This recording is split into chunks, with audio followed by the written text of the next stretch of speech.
Hai, aku Hankun. Lagi mikirin nih, lebih baik pilih hero yang AoE atau single target? Ya, kita tahu lah, di setiap game manapun itu, nggak cuma Doomsday Survivor, ada setidaknya dua mekanisme serangan hero yang utama. Multi-target, AoE, Area of Effect, Splash, Randomized Target, dan single target. Yang mana yang perlu kita pilih itu bergantung ya, karena masing-masing mekanisme mempunyai keuntungan dan kekurangannya masing-masing. Ada efeknya, ada resikonya. Yang mana kita sudah simpulkan ketiga poin penting ini yang perlu kita perhatikan. Pertama, mulai dari impact. Kok kayak formal banget ya.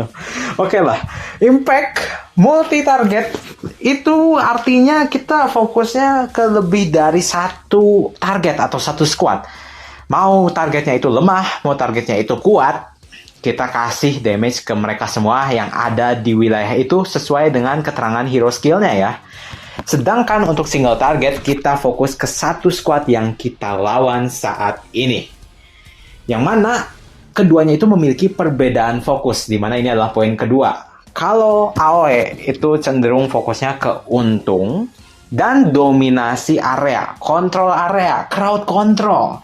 Kalau kalian melihat seorang whale atau yang kuat mempunyai area of effect ngasih damage 10.000, waduh, di area itu 10.000, lebih baik kita jangan di area itulah. Nah, itu adalah salah satu keuntungan menggunakan AoE, di mana orang akan takut menghadapi kita. Sedangkan yang kedua, kalau misalkan kalian pilihnya adalah single target, kita itu fokusnya menumbangkan dia yang itu loh. Menumbangkan satu target yang kelihatannya kuat, tapi kalau kita fokusin semua tenaga kita ke itu, mereka bakal tumbang.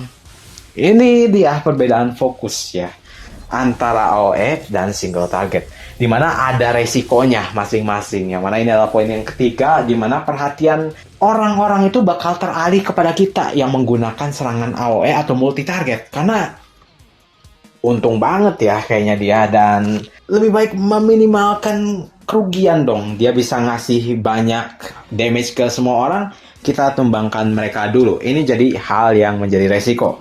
Kecuali kalau pakai serangan yang splash, yang nggak kelihatan areanya mana, atau randomized target.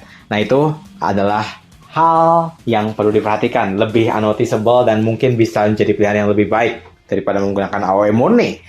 Selanjutnya, kenapa range yang dipilih untuk diserang? Nah, kalian mungkin bertanya-tanya, kalian bisa nonton video yang ini terkait itu, karena bakal panjang bahasanya kok di sini. Linknya ada di deskripsi atau di kolom komentar, tonton itu tuh. Nah, kalau misalkan kita adalah single target dan kita fokusnya ke squad yang salah, kita juga bisa rugi. Itu resikonya kalau misalkan single target tapi kita nggak menganalisis musuh dulu. Dia mah hero yang dibawa adalah tanker. Kenapa kita malah nyerang tankernya dia, padahal damage dealernya yang membuat kita mati. Maka dari itu ada resikonya masing-masing. Nah, lebih baik pakai yang mana hero-nya? Itu lagi-lagi tergantung situasi dan kondisi. Waduh, kayak general banget ya. Memang pada dasarnya tergantung situasi dan strategi lebih tepatnya. Kalau misalkan kita melihat segerombolan musuh dan strategi kita adalah strong first, weak later, atau yang kuat dulu yang diserang baru yang lemah, karena yang lemah itu memberikan dampak ke kita lebih kecil. Ya, kita serang dulu yang kuat, pakai yang single target lebih efektif karena damage-nya lebih all in. Kita kalau mau counter hero seperti Lewis yang damage-nya itu lebih merata ke semua target, kita fokusnya pakai Rubina dong, yang damage-nya sekali hantem gede, yang burst damage-nya besar. Itu adalah pertimbangan menggunakan single target dan keuntungannya di situ loh. Lalu kalau misalkan ketemu gerombolan musuh yang seperti ikan teri, a group of anchovies atau grup ikan teri, ya, kalau misalkan kalian main sama aku dan bilang, oh itu ada grup ikan teri, gasin. Karena apa? Itu adalah target yang empuk dan paling bagus kalau kalian pakai AoE atau hero multi target ya, karena kita di posisi yang bagus, kita lebih kuat daripada mereka dan kita pengen memberikan banyak damage ke mereka. Ataupun seenggaknya kalau misalkan kita ada whale di tengah-tengah grup ikan teri itu, kita bisa tetap mendapatkan untung seperti fokus yang utama tadi, gitu ya. Seperti itu. Tapi gimana kalau misalkan kita ketemu grup sarden? Grup of sarden apalagi itu bang?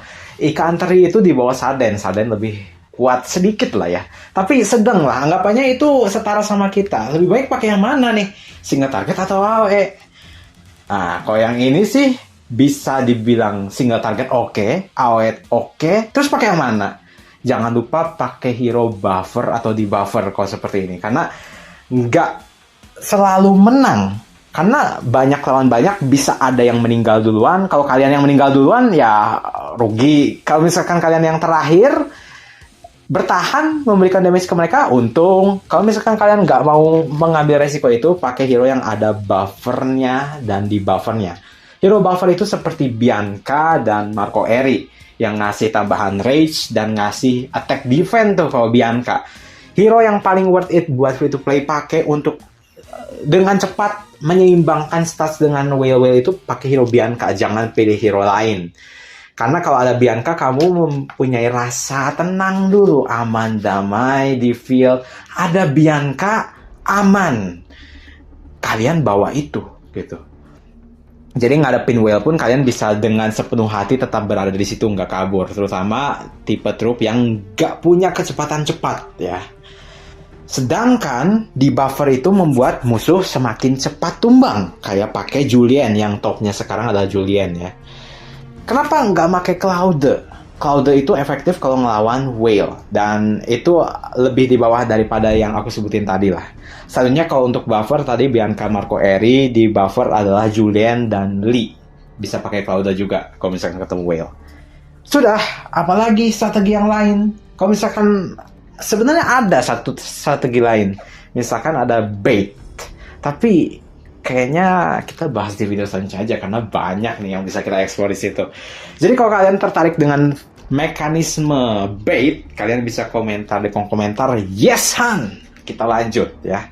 Dan kalau kalian suka, boleh like. Kalau kalian kurang suka, boleh dislike. Kalau kalian tertarik, boleh subscribe. Dan kita bakal ketemu lagi di video selanjutnya ya.